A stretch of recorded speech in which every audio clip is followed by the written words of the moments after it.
Hey guys, so this is a beginner's special effects tutorial for deep lacerations. And so what I had in mind with creating the beginner's ones are using materials that are easy to source and easy to afford for beginners, and also creating looks that I think are quite easy.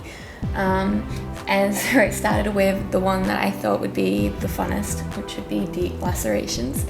And I've done it on my leg because it's just a really easy place to film. Yeah, I'm going to start out using my bruise palette. I'm going to mark out where I want the cuts to be so I know where to glue. I'm going to put it a couple of centimeters wider than where the cuts are because you need to blend out the wax over it. You need the wax to glue down around the cut rather than on the cut. And what you do with spirit gum is you kind of use your finger and you press it down until it gets tacky and sticky, and that's when you know it's okay to put down the wax. So I'm using Ben Nye's nose and scar wax. I'm going to use my wax spatula to scoop some of it out. And then I'm going to see if it matches my skin tone. And so I know from experience that I have a bit of olive undertones, and so I've gotten some like olive green from the bruise wheel, and I'm mixing that in to the wax so it matches my skin tone a little bit better.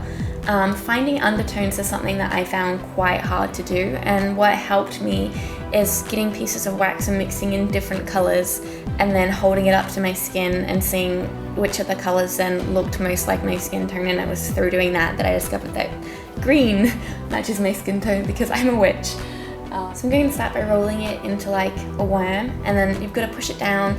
And using a wax spatula that's lubricated with Vaseline will help it glide over the wax and help to smooth it out. So you've got to kind of use your fingers to hold this piece of wax down because it will roll off your skin.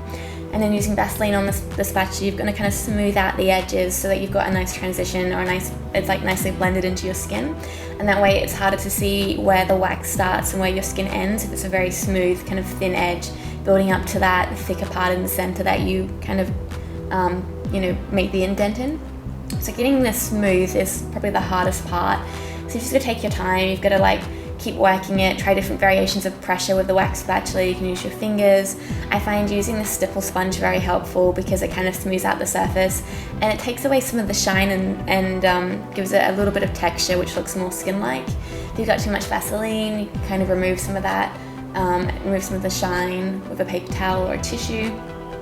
Once you're pretty happy with that being smoothed out, you're going to start creating the wound in this nose and scar wax. And so I use it's like a pointed end of my wax spatula, but it's not sharp, it's still quite blunt, so you're not going to hurt yourself, and you make the shape that you want. And so usually, instead of it being like a straight line, if it's a deeper laceration, it's going to kind of because the skin's, it's got all these connective tissues that are quite stretchy, and if you cut it deep enough it kind of stretches out in the center a lot. So I'm going to get this kind of stretched out wider center and then like the thinner edges at each side. And also looking at this area of the leg as well, like what helps me is working out what's going to be underneath. And so in this part it's going to, that part of my leg's got quite a lot of fat underneath the skin and then muscle. And so to get that kind of like shiny, soft underneath part for the deeper lacerations, I'm going to use Meron's 3D gelatin effects, because you can get that quite shiny and soft and glossy looking underneath the skin. And so with Meron's 3D gel, you've got to just heat it up in a glass of warm water so it melts a little bit, and make sure it's not too hot. Then you pour it inside the wound. And then I'm going to use my tool as it sets up and firms up as it cools. I'm just going to get my tool, and I'm going to keep kind of prodding the tool to get these nice soft textures in there, so it's not like too shiny and too straight. It's got this kind of I don't know what kind of texture I'd call it, like I guess fatty and textured texture inside the wound as it dries, so it looks really juicy and raw. I'm going to wait for that to dry a little bit, and as that is cooling off, I started getting my pink tone from my bruise palette to kind of make the skin look sore around the cut, and I'm using just like a little triangle wedge, but it's too hard for me to blend out. As you can see, I'm trying to blend it out and get subtle effects, and so what I've decided to do is I've grabbed my isopropyl alcohol, and I prefer using 99%, but I think for this 70 or 90% would be fine as well.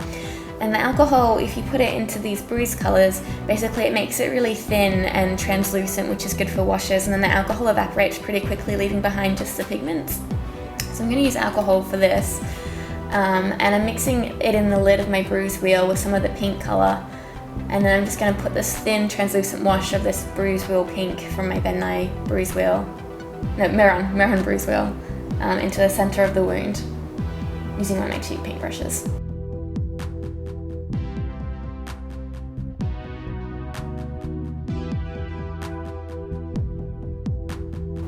So now I'm going to get some of the purple colour and mix it with the pink in the lid with some more isopropyl alcohol. And with this slightly darker, more purpley colour, I'm going to focus mostly on the outside of the wound to make that outside look deeper and make the wound look deeper.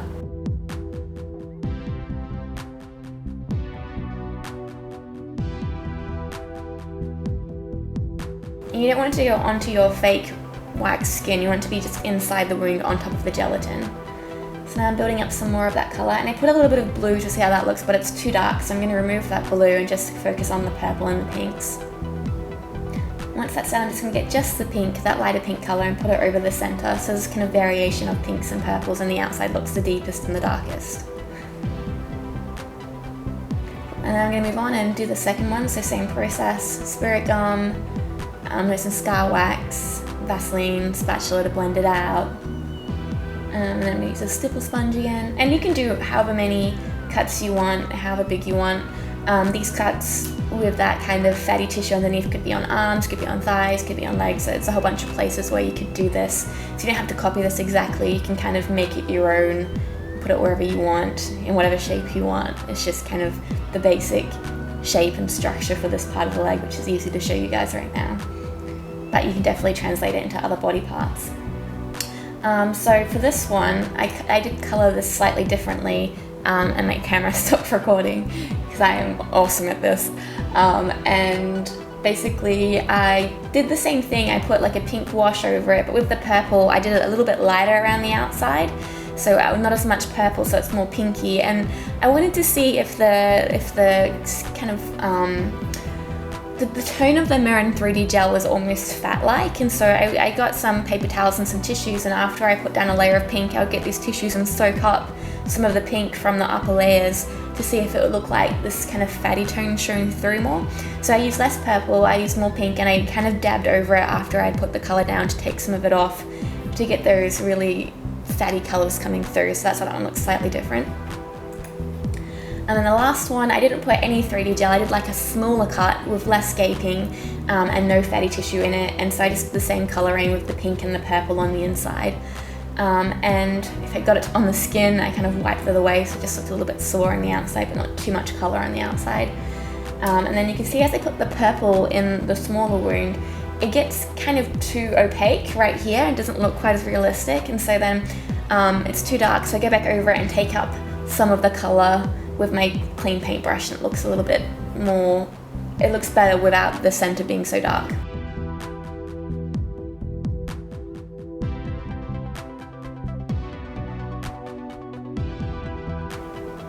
Now for the blood, this part is it's gone slightly out of focus as well. Again, I apologise, I'm very good at recording makeup. And so my favourite way of doing blood now, and one of the things that happens as a beginner, is you put all this time into colouring intricate details in your wound, and then you just cover it in blood and you can't see what you've done anymore.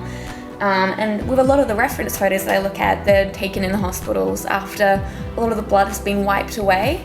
And so there's like remnants of blood and kind of staining of blood, but not any blood to kind of take away the detail of what you've worked on. So to achieve that look, I kind of put blood over things, and I like to have different textures of blood, so I'll do some drips and I'll do some stipple sponge and I'll wipe it around to get this messy, more natural looking blood effect.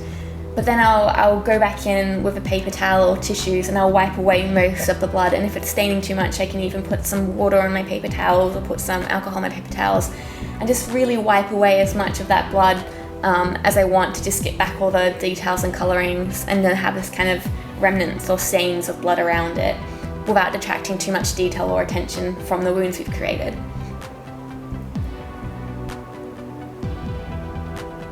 Once I've wiped away most of it, I'm going to put like a tiny bit just in the upper corners and just a tiny bit of dribble and that's about it. So it's just like these little very select placements of blood. And this is how the finished makeup looks. So nose and scar wax is really good for practicing at home for beginners because it's basically like playing with Play-Doh. The only downside of that is while it's really malleable and that makes it easy to kind of sculpt things up or carve things out of it, it means it's also very fragile and delicate. So you can put it on and play with it and wear it out to a party if you want, but if you accidentally graze it against something or you like smush it with your hand, it's going to be damaged quite easily. So it's probably best used for practicing at home and taking photos of and getting a feel for makeup, but not so much for like long-term things or areas where there's going to be like a possibility for it to be like rubbed off or have contact, or places that move a lot as well. It doesn't sit very well in like around the mouth or on the neck where you're moving a lot and the skin's very stretchy. It won't stick down to that very well for long periods of time. So basically it's good for practicing at home.